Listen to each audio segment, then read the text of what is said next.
Inflation sucks. Yeah, it's a bummer, dude. Yeah, everything's costing more. Your money's not going the same. If you're getting paid the same salary as you were 6 months ago, you can't afford as much. Yeah, inflation has had a major impact. So the benefit of buying real estate is that you fix your payment. The affordability of you being able to afford that over time doesn't change, and you're no longer paying more in rent than you would if you're buying an asset where you're fixing the price. So that's the big benefit of real estate. People use it as an inflation hedge to minimize the effects of inflation. Now, hopefully we'll get it under control, right? If we get it under control, then the Fed will stop increasing interest rates to stop this, to minimize the supply of money out there. Things will start normalize, people start spending again, and then they can reduce interest rates again. So that said, right, there are options for clients out there who are looking at a 5.5% fixed interest rate and going, well, this sucks. I was previously qualified at 3.5% for a 30-year fixed rate. So what are the options out there that a buyer can still get a great rate today if they're buying today?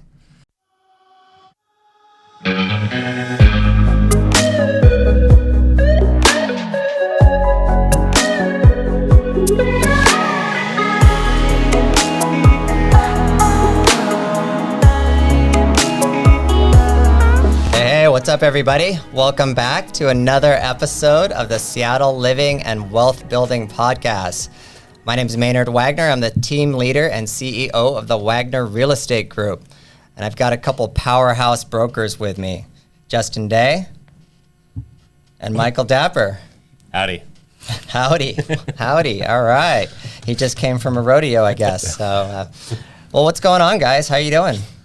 Pretty good. We're just, getting ready for summer. I mean, we're in May right now, so close to Memorial Day weekend. Yep. Year's going by super quick, and I'm really excited for today's podcast. I think we're going to cover a lot of stuff that is on the minds of a lot of people interested in real estate. Yep, 100%. So we're going to cover the state of the union, the state of the real estate market. There's been a lot of changes. There's a lot of questions that we're getting from our clients and folks out there. So we're going to cover that. We're going to cover what that means to you as a buyer or seller in the marketplace, or somebody who may be considering moving to Seattle. And we'll ask the big question: will the housing market crash? And other bold predictions, like when will summer actually get here? Oh, goodness. So, not sure if we're going to cover that topic. That might be too difficult to predict. So, all right. Well, what's going on? What's one of the biggest questions that you guys seem to be getting from your clients out there? I think most buyers, anyways, are really talking about interest rates. And, obviously they've changed significantly at the time of this filming here. Interest rates are up in the 5s right now. And, they are expected to continue to go up, which is going to be pretty impactful for a lot of buyers. But, I think it's important to keep in mind that, in the 5s is very normal. It's actually a very good interest rate still. It's just very different than what we've been used to. So, at the end of the day, I think we're going to see interest rates go back down in the next couple of years, but maybe not to the levels that we were seeing back when, we were at our craziest points. But, that's kind of what I've been talking to a lot of people about. Yeah, agreed. I mean, I think, a lot of people that have been in the housing market maybe haven't actually been in it that long, especially people that, are would-be first-time home buyers that maybe they've only been looking for a year or really been paying attention for a year. So what they're used to is seeing 3%, 3.2%, 3.5%. I remember when people were complaining about getting 3.5 and not 3%. So I think it's just a shift. Anytime something changes, it takes a minute for people to kind of reset, figure out what's going on. There's a lot going on in the world, a lot going on in the stock market, so it's understandable. But it is just a shift. It's not, a symbol of anything different. We're no longer talking as much about prices or escalations. We're talking a lot about interest rates and what that means. So it's understandable, but I think it's an important conversation to have. Well, hopefully gone are the days of 40 offers on a single family house. Right. Where you kind of have more of a normal market where, places are going to sell in a week or 2 or 3 or 4, maybe even a couple months, which is, when you started Maynard, that was kind of the norm, right? It was even longer than that. When I started, the norm was 6 months for sale because that Correct. was short sales and foreclosures. So Correct. Wow. fortunately, we're not there. No. And bold prediction number 1, we will not be there again. So there you go. You can write it down. You heard it here first. Yeah, and so dive into that. I mean, Yeah. why? What makes you say that, Maynard? I mean, I think we talk to people about real estate every day, and for us, this is our lives. But for a lot of people who are listening to the podcast today, they're interested, but they're not really involved in it that much. So why would you say that we're not going to see the crash? Well, I mean, there's a lot of variety of factors that went into the '08 crash. Mm-hmm. There was a ton of speculation going on. There was a lot of fraud going on as well. Completely different environment. Unemployment was actually pretty high. There was not a lot of equity in homes. So when prices go down and people can't afford it, they had no option but to foreclose or short sale. We are absolutely not in an environment like that right now. We have strong job growth, low unemployment. Inventory is still not high enough to meet demand. And one of the big macro reasons why there's not enough inventory to meet demand is that over a long period of time, new construction hasn't been able to keep up with the number of new households that are forming in the area. So for those reasons, we just have a housing shortage. So even though in the short term we're seeing inventory increase, it's actually a much more balanced market that allows both buyers and sellers to succeed in different scenarios for whatever the reason is. And I actually heard just the other day that they're saying that we could be backed up as much as 10 years in new inventory demand, which is mind-blowing to think about. But that's how big of an effect the supply chain issues have had, and COVID and whatever else. So yeah, I think that's going to definitely keep things with a higher buyer demand than what we're going to see available on the market. Yeah, 100%. So tell me more a little bit about maybe what some conversations you've been having with a client. Have you had any recent kind of successes with clients, and why is that, and what's different about that than it was 60 days ago? Yeah, I mean, a couple of recent conversations that I've had have been, the number one question is, what's going on with interest rates? Where do you think they're going to go? And then what does that mean as far as my timeline to buy a house? Is it a good time now? Because the tendency is I want to wait. I want to wait for that better opportunity, meaning I want to wait for a lower price and a lower interest rate. And what I've been telling people is that waiting is actually waiting for a higher price and probably a higher interest rate as well. So right now there is a great opportunity in the market. I think every market has an opportunity. The opportunity a year ago was to get a 3% rate. However, just the economic law, if that's kind of where the standard is, well, then everybody else is also wanting to take advantage of that. Right now, the opportunity is that competition is a little bit less than it was before. So, you're not fighting with as many people for that same single property. If you can pay just the today's rate with the plans to refinance in the future, I think that's a really good strategy to take advantage of what's going on right now. So I do see it as a positive thing. The downside is the higher mortgage, but that's temporary. The price of the house is the price of the house, and that's going to last. So yeah, I can't agree more. I mean, it really comes down to taking advantage of prices now before they continue to go up. I mean, all projections right now are saying that prices are going to continue to go up, albeit at much different rates than what we've been seeing. And so take advantage of the rates now, and the prices now. And as you take advantage of the prices now, you can take advantage of rates later on once they go back down. Which what I'm hearing is anywhere from 12 to 24 months from now, we're going to see a different rate market for sure. And I think a lot of that's going to have to do with the ugly word recession, if that does come into the equation, which, it's certainly looking like it's a good possibility. But, I think rates are going to get affected, and inflation is eventually going to get dropped back down. And we're going to see, things kind of go back to even more of a normal of what we're used to seeing. But, with rates maybe in the 4% range or maybe even a little lower. I think it's important too, let's define what a recession is, because I think it's such a scary word. People hear recession and they think depression, but those two are two different things. So Maynard, they think 2008, right? They think exactly. They think recession equals crash, which it doesn't necessarily. So Maynard, maybe you can touch on that. Well, that was the Great recession, the worst financial crisis since the Great Depression. These are things that don't happen very often. So a recession is just some slowed economic growth. By definition, it's 2 quarters in a row of negative gross domestic product. So that doesn't necessarily mean, it just means there's a lot of slowed spending. The market and the economy aren't growing. There's not as much spending going on, and that's happening because prices are high and they're reducing the amount of money supply that's available in the marketplace right now, which reduces spending. So we're obviously seeing some volatility in the stock markets. You're seeing a correction in the tech sector. But throughout most recessions over time, except for the Great Recession, property values actually continue to increase. Let's say that again. So even in a recession, in most cases, property values continue to increase. So if you're getting into the market right now, it's a pretty safe bet that you're going to have an appreciating asset 1 year from now.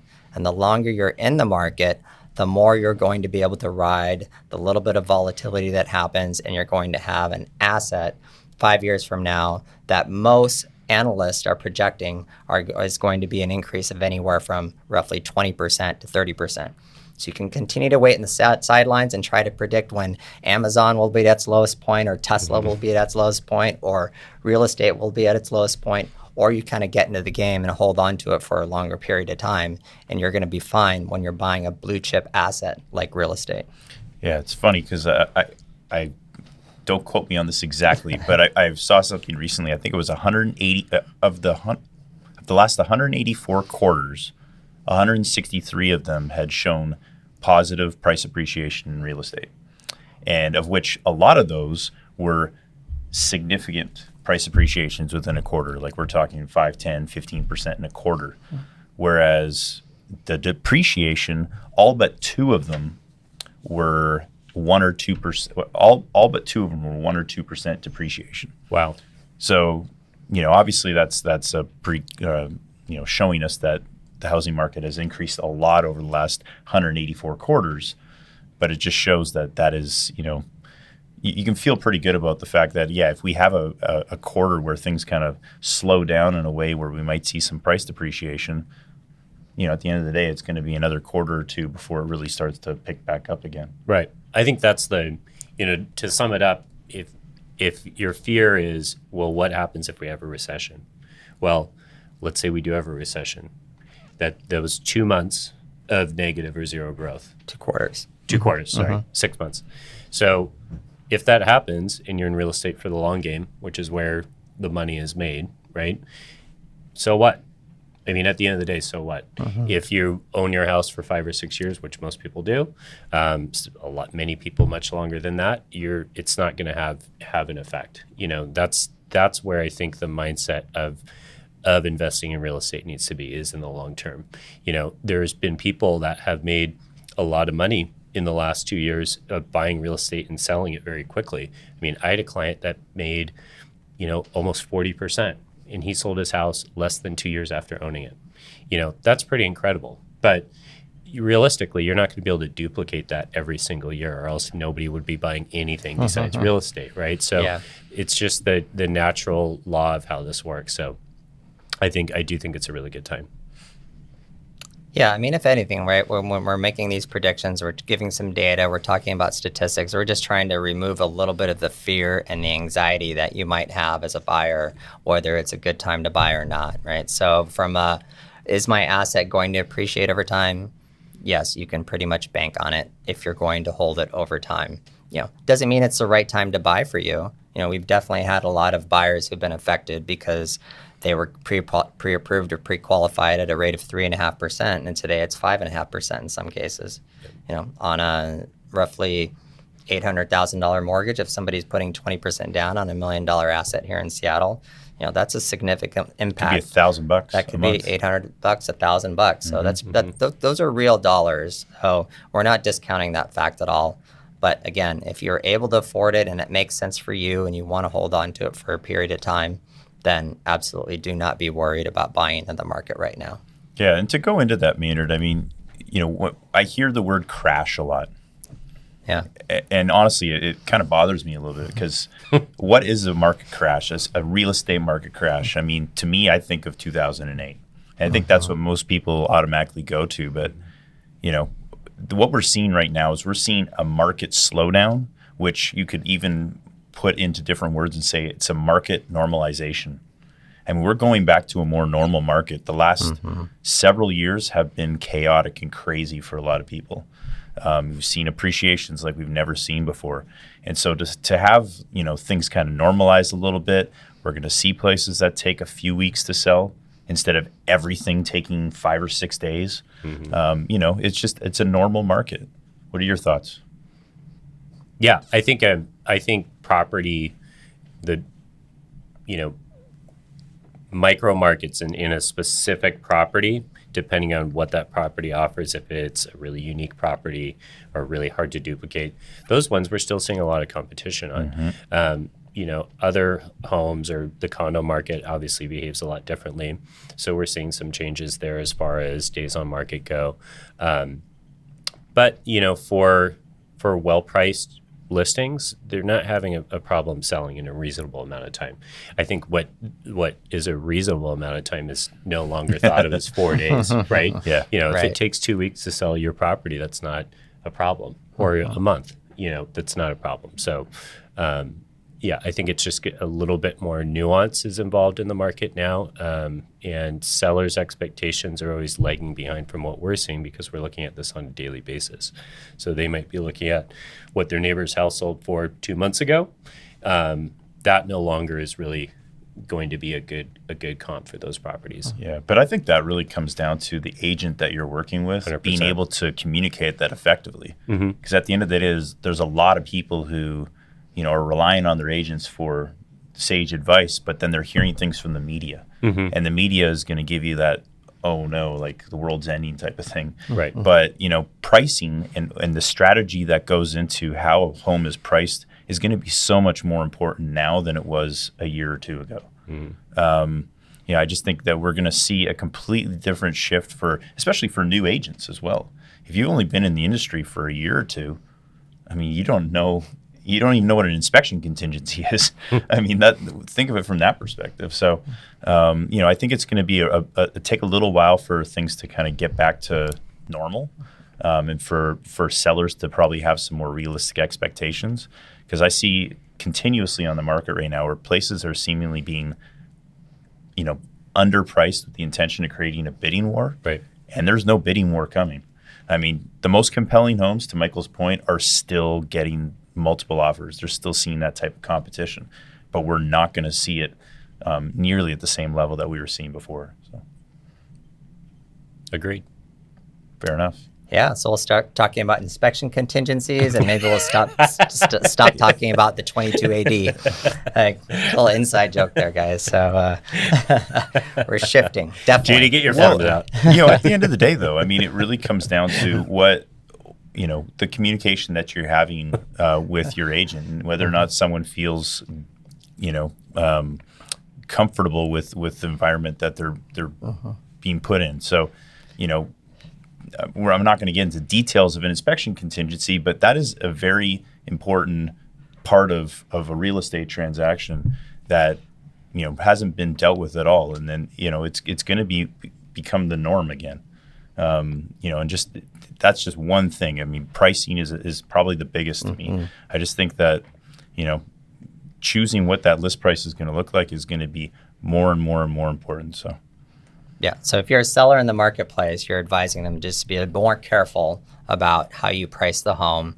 The data that you saw 2 months ago may no longer be relevant. You've got a buyer who was buying a property 2 months ago at an interest rate that allowed them to afford $750 more of a home per month versus what they are today. So a lot of different factors.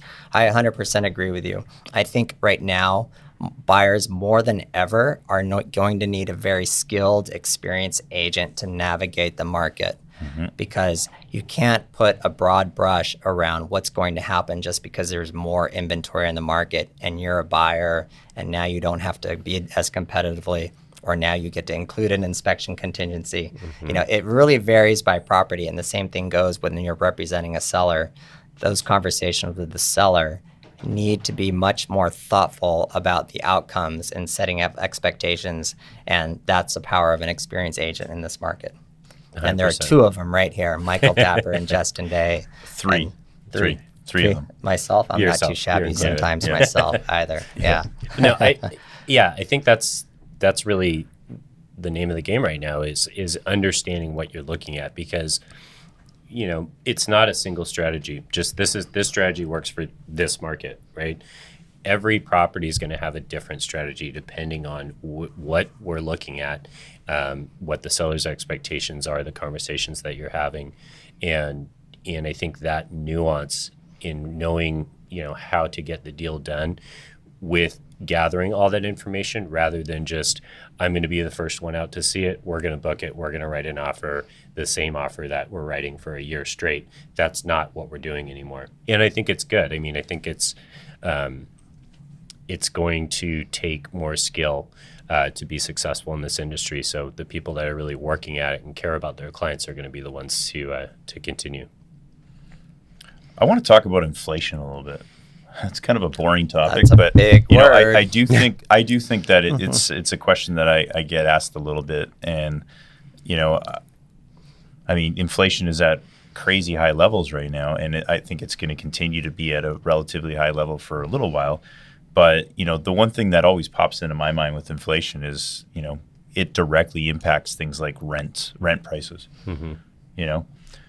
The great thing about buying a home, and I think a lot of people kind of forget this, is that if you go and you get a mortgage, you're locked in at that rate for however long it is your mortgage is for.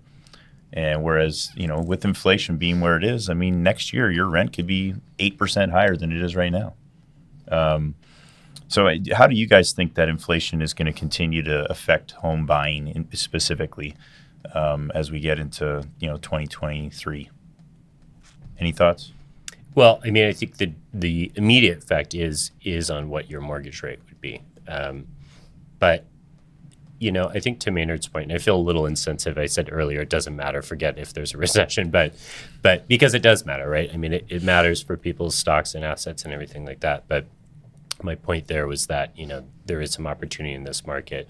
With inflation being on the higher end right now, I think the effect is, if you're paying a higher rate, your purchasing power is going down, and then the money and cash that you are getting paid through a salary or through wages, whatever, isn't going quite as far. So you're kind of battling against two different adverse effects there. And then if you look at your stocks, although stocks were up today as of the moment of this recording, there's a lot of reasons to kind of make people feel a little unsettled and want to wait. So I really understand that natural kind of urge to want something to settle a little bit. So I think inflation is an easy number that is reported often, that is in people's minds, whether they are looking at, well, how does that affect the asset that I'm purchasing or not? It's just a nice number that they can say, inflation's high, my money isn't going as far. Yeah, inflation sucks. Yeah, It's a bummer, dude. Yeah, everything's costing more. Your money's not going the same. If you're getting paid the same salary as you were 6 months ago, you can't afford as much. Yeah, inflation has had a major impact. So the benefit of buying real estate is that you fix your payment. The affordability of you being able to afford that over time doesn't change, and you're no longer paying more in rent than you would if you're buying an asset where you're fixing the price. So that's the big benefit of real estate. People use it as an inflation hedge to minimize the effects of inflation. Now, hopefully we'll get it under control, right? If we get it under control, then the Fed will stop increasing interest rates to stop this, to minimize the supply of money out there. Things will start normalize, people start spending again, and then they can reduce interest rates again. So that said, right, there are options for clients out there who are looking at a 5.5% fixed interest rate and going, well, this sucks. I was previously qualified at 3.5% for a 30-year fixed rate. So what are the options out there that a buyer can still get a great rate today if they're buying today? I mean, I think everyone should be looking into the idea of an ARM. So a Yeah. 5-year ARM, 10-year ARM. just specifically because, if rates do go back down, you can take advantage of, a lower rate than a 5.5% rate for the next 5 years and then refinance at this next refinance cycle whenever that does happen. I mean, what I'm hearing is 12 to 24 months, but, I think it's a great opportunity for people to take advantage of prices before they continue to go up a little bit and, refinance later. Yeah, agreed. I mean, I think too, an important point is if we're talking about a higher rate being 5.5% and inflation is over 8 now, we're still borrowing it under the rate of inflation. So parking your money in real estate is actually, saving your money in some way, right? If you want to look at it as a real cost in an economic way. So yeah, I think it's, I guess, ironic, but the fear of a market crash going back to 2008, 2009, part of that crash was arms and the misuse of them, right? So that is actually kind of a good solution for today's market is another conversation that I've been having with a lot of people because they kind of got a bad taste in their mouth, even if they never had, an adjustable rate mortgage before. But it is a really good product, and it buys you some time. If you want to, wait out for a better rate, you can buy the house now before it appreciates and then give yourself a little bit of time for whenever that lower rate comes in.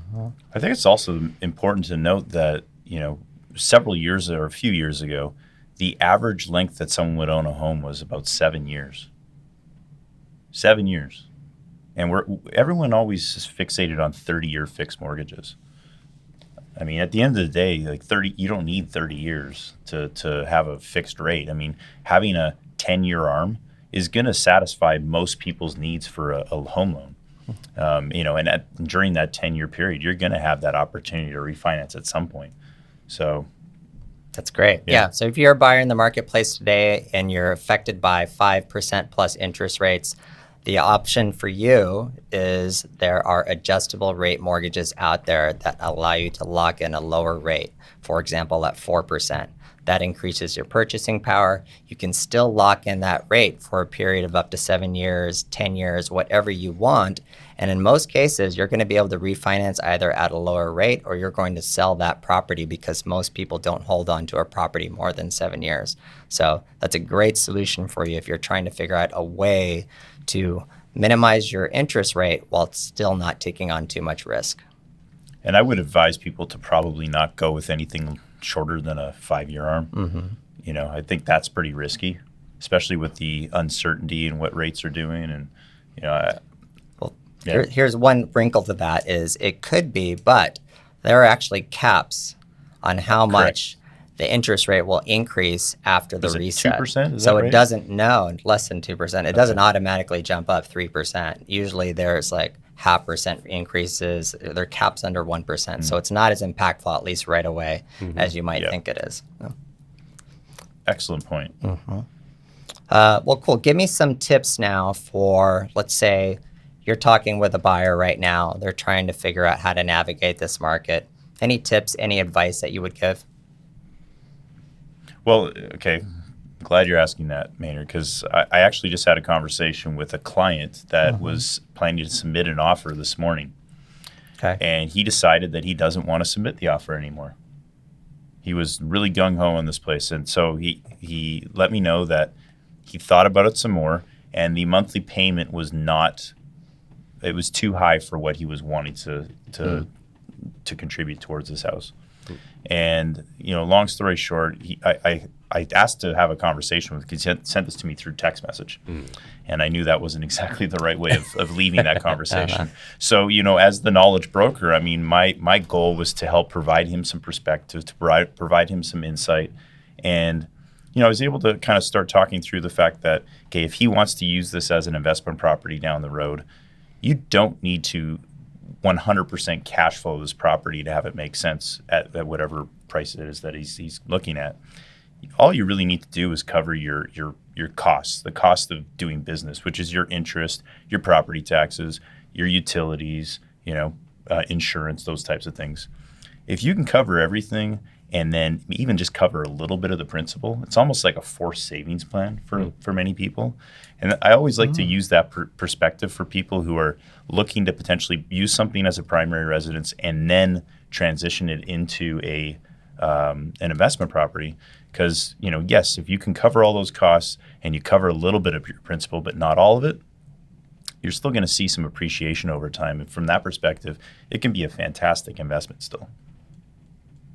So anyways, that's something that's fantastic. No, Yeah, that's it's just a different way to look at it, right? Because as an investor, it's a little bit harder. Even as a buyer who's increasing their payment much more than they're paying rent, it's a forced savings plan in that you're putting money into an asset totally that will likely appreciate over time, if not, a lot.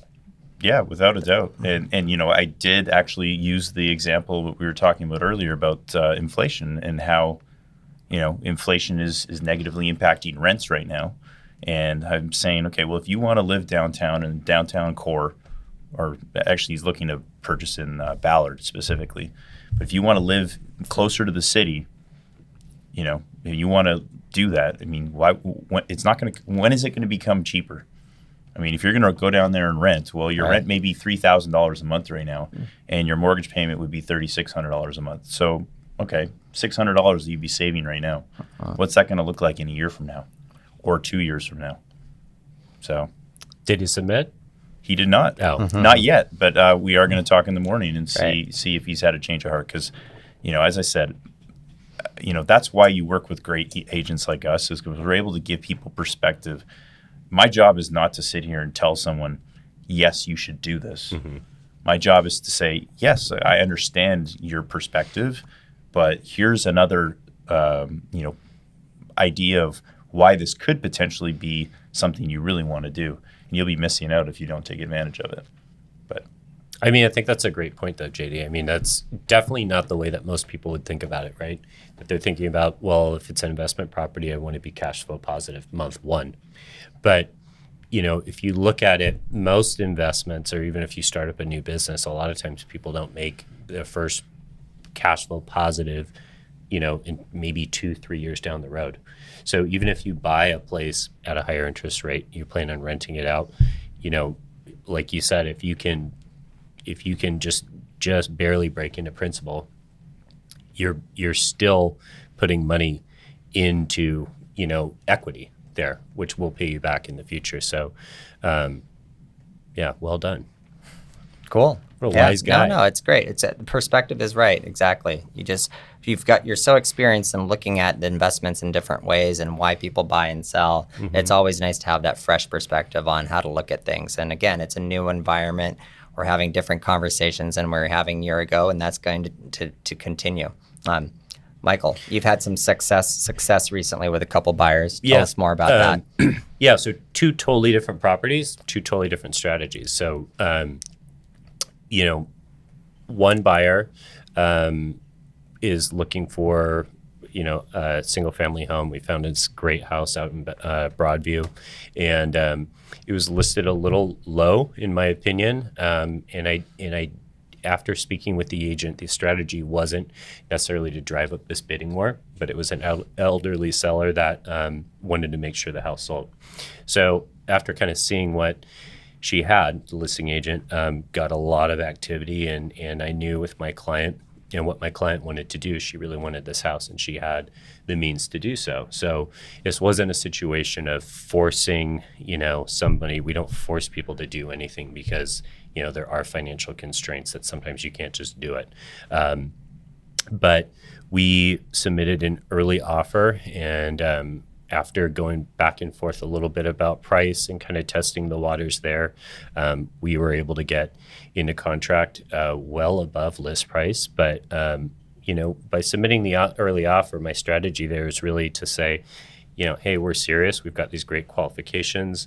We're waiving a bunch of contingencies and high earnest money and all the good stuff. And you know, in some ways, submitting an early offer is almost calling their bluff in a way. I mean, it's not an adversarial move by any means, but, you know, my strategy there is if they don't accept that, I'm probably going to resubmit with an escalation clause that they're not guaranteed of that price anymore, but that escalation probably would have gone above where we were. So we were at $1,050,000, and I would have submitted at 1.1 come the offer review date if we had to do that.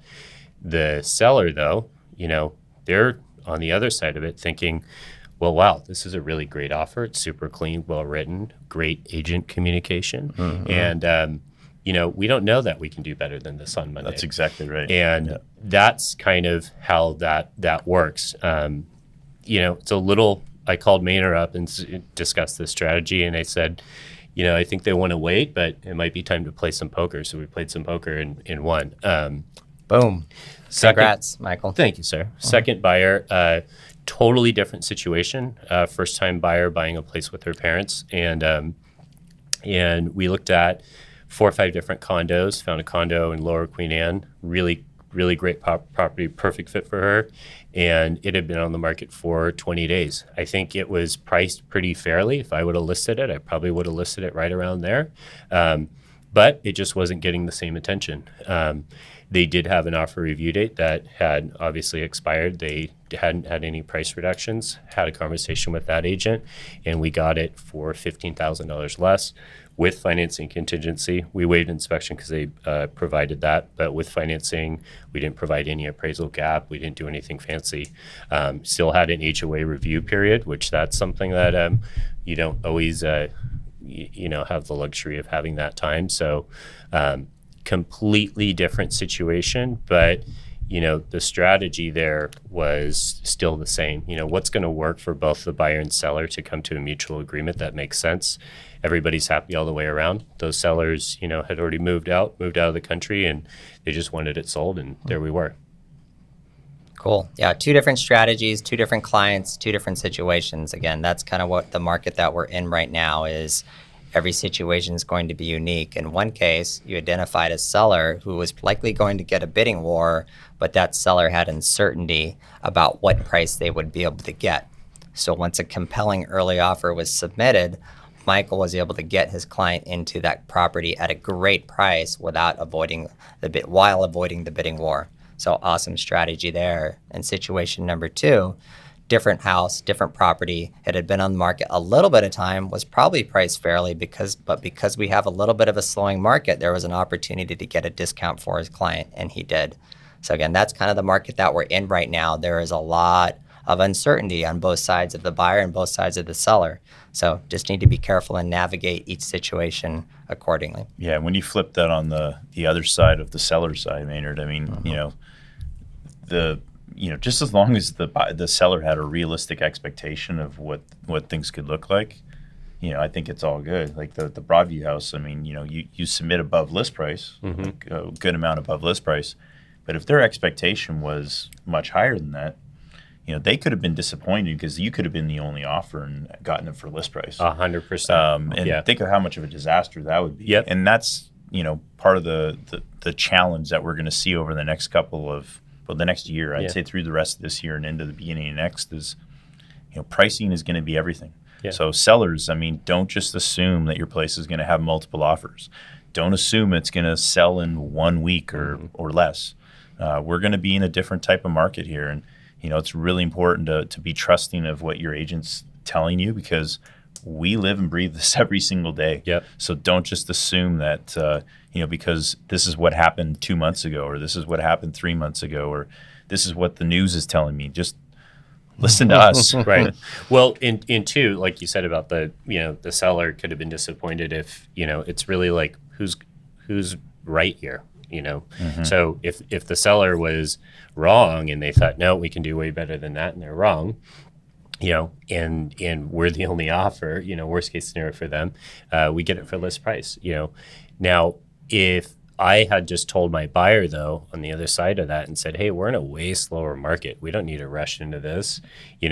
Let's just put our offer together and use the escalation that we spoke about. I could have been wrong. I mean, we could have lost by 100,000. And not only that, but someone else could have put in an early offer and your client would have been pissed off that they wouldn't, wouldn't have won it. Exactly. So that's where it's like, the media might tell you there's, the housing market is way slower, but it really does depend on that property. I knew when I saw that property that people are going to freak out about this and love it because I did, and she did. And I mean, because it was compelling. It's a very compelling house, and very unique and on a huge lot in a great neighborhood. So, I mean, right there, it's pretty clear. So, that's where really the guidance comes in, to say, okay, there might be an opportunity to go under list here, or to say, you know what, like this house is, this list price isn't reflective of where we need to be, and we need to jump on this now. That still does happen. It just happened last week. So, yeah. Well, cool. So great advice, great tips. So to get back to our bold predictions, all right, the housing market will not crash. Let's take a vote. Crash, yes? I don't like the word crash. Okay, no, it's not going to crash. Will prices drop? Prices may drop. They may. Maybe in the short term. But most analysts, including ourselves, right, who are far, far more experienced than the analysts out there. But CoreLogic is projecting about 5% increase over the next year. Zillow is more bullish at 12%. Again, most people are predicting real estate prices will continue to appreciate based on all the information available to us today. Well, to that point, Maynard, I think it's important. I mean, we're obviously servicing the Seattle area, but some of the listeners here are going to be listening from across the country, and I think there's a lot of markets in the United States that are going to be affected over the next few years. I think that's very clear. I think locally here in the Seattle area, as a general statement, we're going to see some price appreciation. I don't think there's any question about that. But even within Seattle, I think you're going to see certain areas that are going to be more affected than others. So you're still probably going to see double-digit appreciation in certain select geographic areas. And other ones, I'm not going to get into the details of where those areas are at this point, but you're going to see places that are going to have. I mean, my crystal ball is here, yes, but you're going to see areas that are going to have some issues with demand. I think especially with COVID kind of becoming more of a thing of the past, people were flocking outside of the city. I think personally, you're going to see condo demand start to increase a little bit again. I think people are going to want to live more closer to the city. More urban environments are going to become a little bit more interesting again, just as long as there's enough space. But areas like as you get into the more rural areas, I mean, there was such high demand, and we saw such crazy appreciation for so long there. Incredible appreciation. But that's the truth. I just think we're going to see, the market be different for so many areas. So if you want to kind of talk about your specific area, talk to one of the three of us or anyone on our team, because we're going to be able to give you such a uniquely individualistic analysis of what your area is going to look like and what your home's going to look like. Cool. All right. Well, we've talked about the data. We've made our predictions. Let's think forward here. Let's just talk about the Seattle living part of our podcast. You're a long time Seattleite. I'm a long time Seattleite as well. I'm 15 years. I mean, that's pretty long term, right? You're a Canadian / Seattleite, but yeah, you know the area. Right? We've seen a lot of changes over 10 years, 15 years. There was a time I remember I was thinking, wow, I feel like we're going to be like Silicon Valley North. That name is, don't even need to say that. Seattle is Seattle. Seattle is a tech hub. Where do we see changes happening going forward? Like some of the things that I've seen that are pretty cool are, whoa, we have light rail. We're becoming a big city. Light rail is really expanding where areas of demand are that used not to be. You've got light rail expanding over to Bellevue, over into the Spring District, all the way up to Linwood. A lot of these areas are becoming highly desirable to own property in because they can get to the commuting centers, the work centers in 12 minutes, 15 minutes, 18 minutes. So what other changes besides that and a phenomenal food scene, by the way, is what we have? Or what other changes and predictions do you guys see? I think the effect of COVID really did bring expansion to the area. So, we were talking about this earlier that if you had $1 million, you probably, 5 years ago, you were looking to buy in maybe the Seattle area or on the east side. Well, that's also because you probably wanted to work downtown or had to work in those areas. Now with COVID has changed people's work life. So we saw Snohomish, appreciated 40%. When I was a kid, Snohomish wasn't ever a bad place to live, but it wasn't the number one spot that people are like, I got to get out there. I got to get out to Bothell. You know, Snohomish was being referred to as the Ballard North. Say what? Yeah, What? exactly. Wow. Yeah, how dare they? but it's true though. I mean, it's got a cool little vibe out there. But yeah, so take that. So, 15 years ago, it looked totally different. Well, what do you have now? You've got a lot of, nice real estate out there, a lot more people living out in those areas. So then what pops up around it? A bunch of businesses, different office spaces or restaurants, like you're saying. So, eventually, if people need to work close to work, there's going to be more work out there as well. So I think we're going to continue to see this expansion from all these little micro markets that have been blowing up, North Bend being another big one too. I used to go out to North Bend as a kid just to go hiking. Nobody lived out there. I swear nobody was out there. And now there's a ton of development out there. For Seattle proper, I think it is going to be definitely increasing more of a walkable city. I think with a lot of different policies around transportation and just having Rezoning. it be more of a metropolis feel to it. So that would be my prediction is you're gonna see some of these places like Marysville, Snohomish, Bothell, big one, become more and more developed, and then Seattle proper is going to become even more city-like than it is now. I think what's really clear to me is that, we know it's going to be significantly different than it is now. So anyone who's sitting here thinking that, okay, well, this lifestyle that I want to live right now is going to be the same one I want to live in 10 to 15 years. I mean, we don't know. There could be another pandemic that comes that affects life in a completely different way, or maybe something completely different. I mean, climate change is clearly affecting the world, and climate change is going to affect people's desirability to live in areas like Seattle. I just think that, whatever we think it's going to look like, it's going to, we're not Bezos or Musk or, all these visionaries when it comes to, what, creating this different world. But, I think that, my predictions, I think we're going to see people that are going to be kind of moving back into the more urban environments. I just think that's going to happen. I think to Maynard's point, you got light rail. It just makes things so more connected. You're going to have areas that feel more suburban, and they're going to start to feel more urban.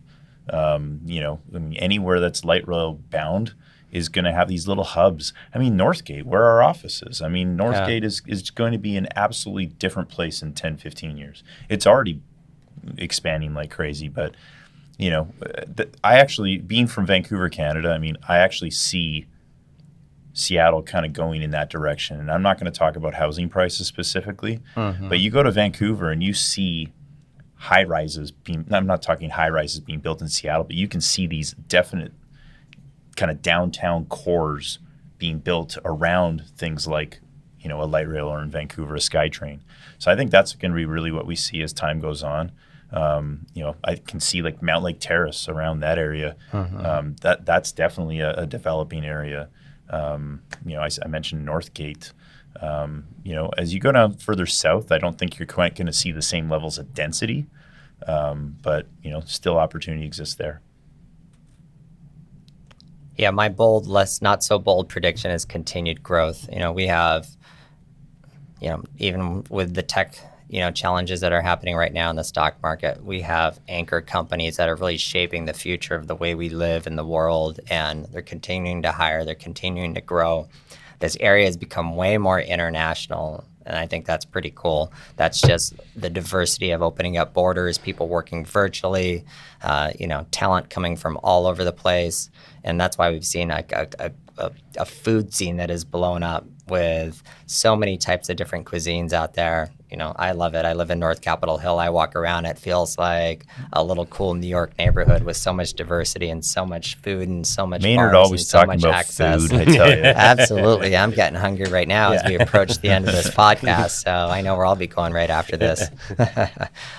So anyway, I think, again, if you're just thinking, this is called Seattle Living and Wealth Building. I think if you like a very kind of diverse city, you like a city that's growing, that you like a city that's very dynamic, and there's going to be a lot of opportunity. Seattle is a great place to live and build wealth, whether it's through real estate or what that may be. But I'm excited about the future, and it's great to see us coming out of the pandemic with a lot more vibrant downtown. Tourist season's blowing up. We're actually one of the, cities this summer that is, I believe, it's the second top tourist destination predicted in the nation. So that's pretty surprising as well. Wow. Maybe not so surprising, but when you hear a lot of kind of negatives about things, maybe for a while that were happening, it's still a very awesome, vibrant city, and there's a lot of demand and a lot of hiring and growth that's happening. Totally. One thing that I've always loved about Seattle in surrounding areas is that, like you mentioned, New York, it's somewhat similar in the way where every kind of neighborhood has its own feel, and different personality types or what you're looking for may prefer a specific area over another. And they're really close together, but they feel different. I mean, I live in Ballard, so Ballard versus Fremont, there's a slightly different feel. It sounds odd, but it is. Capitol Hill for sure, has a lot of different offerings out there. Queen Anne, downtown Seattle, Westlake versus Eastlake. I mean, they're all different in the way that they live. So Seattle has a ton to offer. It's a bunch of cities within a city, really. Cool. I like that. Yeah. Well, I mean, to go to your point, Maynard, a little bit more, is I just see a lot of opportunity in Seattle. And, when I said that I see hubs, I mean, I live in Kenmore. I mean, Kenmore to me is a city that has all the opportunity in the world. It's right on the north end of the lake. It's close proximity to both downtown Bellevue, downtown Seattle, right on top of the lake, and kind of an underutilized downtown area. I just kind of see that type of area, just having so much opportunity and so much room for growth and expansion and desirability. So those are the types of areas that I see really flourishing over the next 10 to 15 years. And Kenmore's the next Bothell. It really probably is. It probably is. I would say it really is. And you'll be the mayor. All right. Not the mayor, no. I'll be the golf golf guru. Yeah. Well, cool. Well, that was a lot of fun, guys, because there's been so many changes in the real estate market. It's definitely awesome to get together and talk about what we're seeing out there, make some bold, maybe not so bold predictions, but really give people a thoughtful, insight onto what we're seeing in the market and what the future may hold. And now I'm really hungry, so I'm trying to think about, what restaurant to go to after we wrap this up. Any final comments, takeaways? I look forward to the future. When you got me kind of going with this 10 to 15 year mindset. I think there's just, it's such a great city that we live in, and I just think there's so much opportunity, and I'm just grateful that I bought a home when I did. And to be very candid, I think most people should really think about the idea of getting into real estate if they haven't. So, especially with, the Gen Zs and the millennials really, kind of taking over the buying years. I think it does nothing but make sense to get into real estate. Yeah. I think my biggest thing that I feel grateful to be in this position, because with a market that has changed a little bit and some more questions coming up, I mean, how good does it feel to actually be of service to somebody and help them out, with having to know these nuances. So being able to be even that much better of a resource to somebody and really take care of somebody and help them navigate this market, which is completely doable. It's not a tricky market, just something that you need to understand. So that I'm really grateful for that opportunity. All right. Well, thank you guys. Thanks for watching, and we'll see you again on the next podcast. Till next month. All right.